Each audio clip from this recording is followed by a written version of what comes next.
Hey guys, it's Leanna and I'm here today to talk about Sandman. So I think I've mentioned at some point, multiple points, that Neil Gaiman is my favorite author. That being said, I don't talk about Neil Gaiman that much on my channel because Neil Gaiman doesn't have a lot of, I've read most of his books already, so I'm usually talking about what I'm currently reading.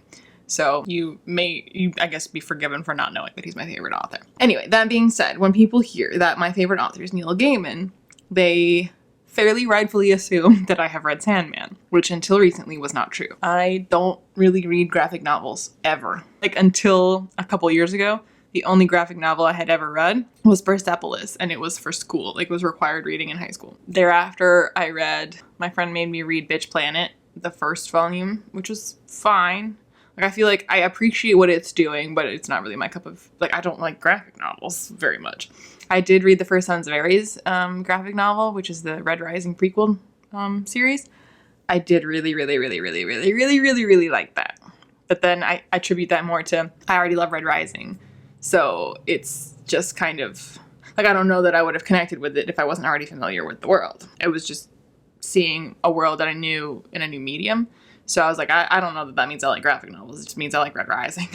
Yeah, I had acquired the first and third volumes in Sandman at some point because they were on sale or whatever. So I had them and I was like, at some point it's Neil Gaiman. So at some point I'll give it a go. But it's never been a priority because I was just like, it's graphic novels. So I'm sure they're great because it's Gaiman, but they're great if you like graphic novels. But enter the dramatization, and I pre-ordered that, but I was advised, rightfully, by the same friends who made me read Bitch Planet, that the way that the dramatization is done, it kind of the best experience is to read along while you're listening to it, and I would recommend that. And not just, okay, maybe if you love graphic novels, you don't need to have the dramatization, but I don't know that I would recommend listening to the dramatization without looking at it. You would understand what's going on, but it would just be missing so much. So yeah, I pre-ordered that dramatization and I listened. So the dramatization that is currently available on Audible,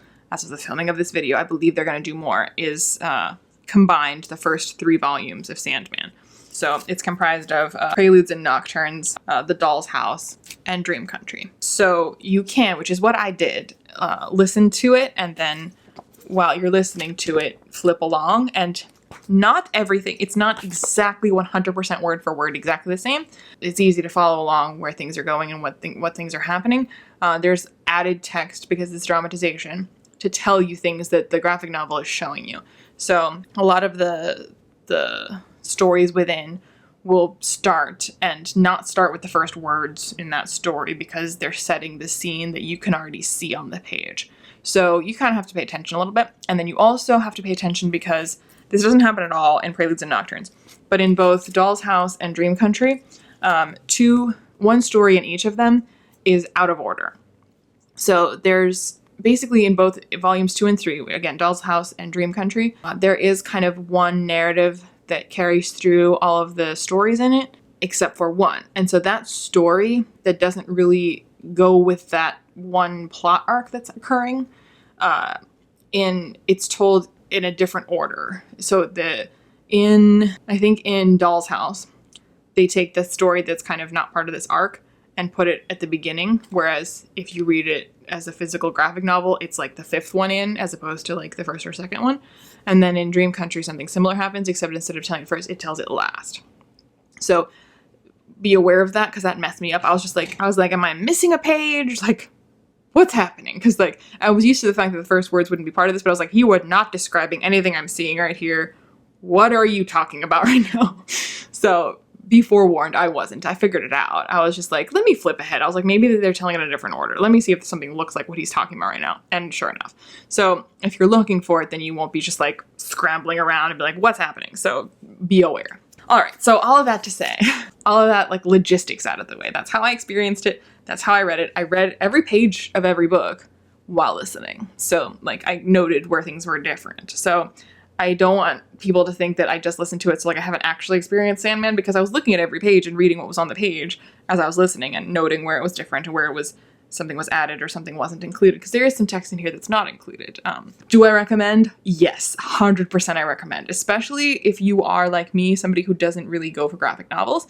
The dramatization really does help sort of put you there in the spirit of this story. There's sound effects. The cast is fantastic, although I personally am not a big fan of Kat Denning. I think that her name, Kat Dennings, the girl from stuff that I don't like. She's the voice of Death, and she's not terrible, and she's also not in it that much in the first 3 volumes. I believe she becomes a more prominent character in later volumes. That's not who I would have picked.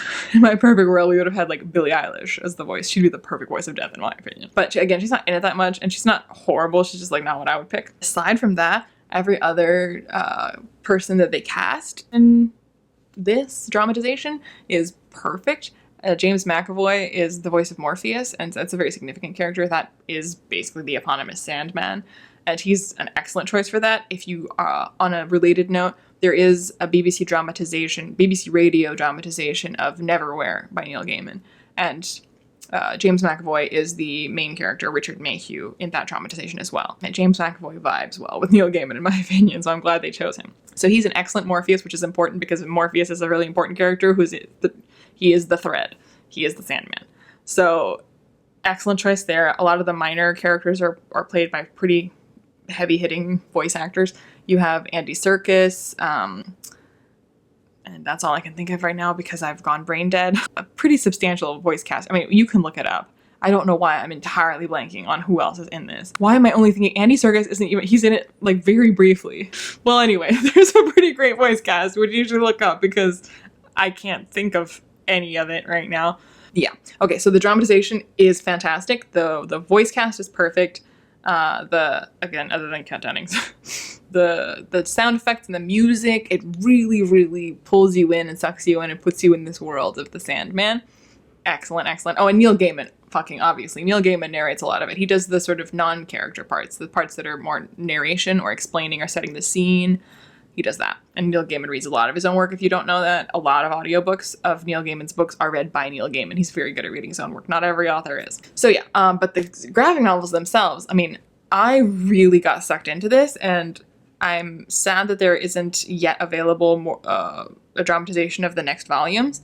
That said, because now I'm kind of in this world now, and I know what we're doing, and I have those voices in my head now, I kind of want to go ahead and pick up the next volumes, because I do really like this, and I can't say for sure if I had picked up Preludes and Nocturnes without the dramatization and just read it, if I would have gotten into it, but now that I am into it, it's kind of like with Red Rising, where I'm already into it, so now I feel like I can go on and read the other graphic novels, the other volumes, without the dramatization, because I'm in it now.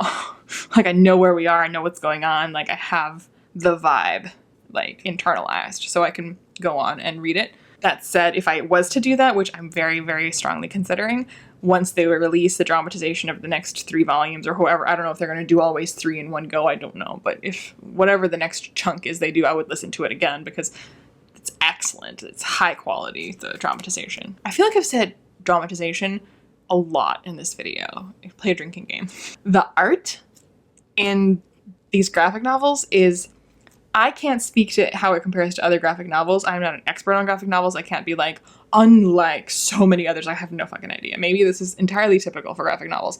Though from what I understand from people who are connoisseurs and are fans, Sandman is fairly widely recognized and revered for standing out from the pack in terms of its artistic style. So I can't comment on that from any position of authority, but to me, coming into it as fresh as I did, I was impressed by it, extremely impressed by it, and swept away by it, and unnerved by it, and I think it's quite something. The art in here, it kind of reminds me of, whenever possible, I try to, if there is one available, I try to get illustrated editions of Neil Gaiman books that are illustrated by Chris Riddell. Chris Riddell's illustrations, he tends to illustrate the ones that are released in the UK.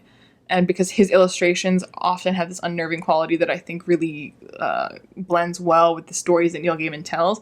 So he illustrates a lot of the children's stories that Neil Gaiman writes, but he's also illustrated adult works such as Neverwhere. There's an illustrated version of Neverwhere that's illustrated by Chris Riddell. So I bring that up to say that I think I'm familiar, or I have experienced like a combination of Neil Gaiman's storytelling with a distinctive artistic style that I think vibes with it.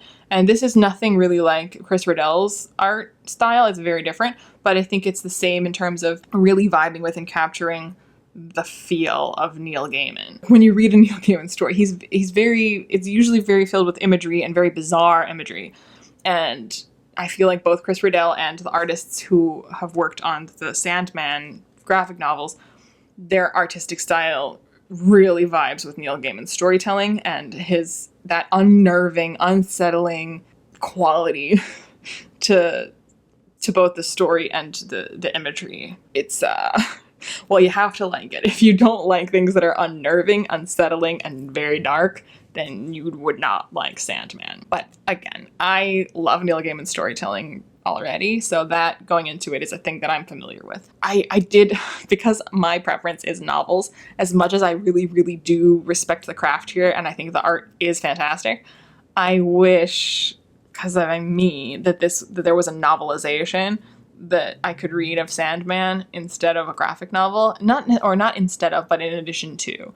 Much like with Red Rising, like, I like that there's graphic novels, but I like that there's books. So, like, I wish there were books, like Sandman novels, and then also graphic novels. Maybe not even of the same plot arc, just that there was maybe a core novel of Sandman, like maybe just like his origins, to kind of what you get in Preludes and Nocturnes, but like an expansion of that or something, like the Sandman's origin, or one specific arc within his eternal life that's a novel, and then the rest be graphic novels. I don't know exactly what I require, but I would love an actual novel, because I love Neil Gaiman's writing.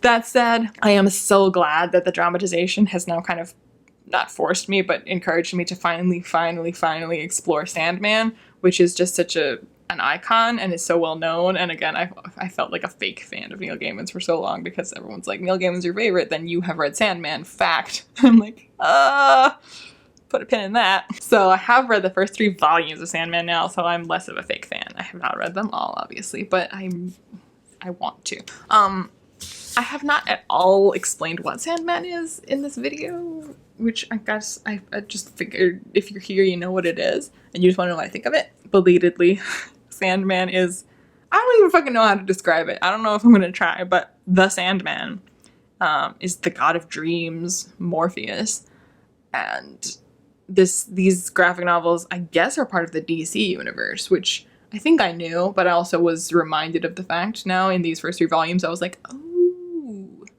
DC, because I think it mentions the Justice League at some point, not like heavily, but it's in there. And the world is so Gaiman, the way that these deities are personified, the way that they feel both human and entirely alien, the way that humans are so messy and dark, and how that darkness manifests itself in these strange, fantastical ways that, again, feel utterly alien and fantastical, and yet so recognizably human. And it's everything that I love about Gaiman, just in a new medium, so that part of it was enjoyable. I appreciated the fact of that I get to experience Gaiman in a new way, because I've read Gaiman's books, I've seen adaptations of Gaiman's books in film and television, and now I get a graphic novel of it, yet another way to experience Neil Gaiman. So I guess I'm glad about that. There's no wrong way to experience Gaiman. He works in all mediums. I think if you like Gaiman, then you'd love Sandman. And if you, like me, are not into graphic novels, still pick it up, especially now that there's dramatization, because that really does hold your hand a little bit. Especially, like, I literally read no graphic novels, to the point where when I have, I am often very confused about what order in which I'm supposed to read stuff. Because I'm starting to pick up on some conventions of how the page guides you and how you're supposed to read it.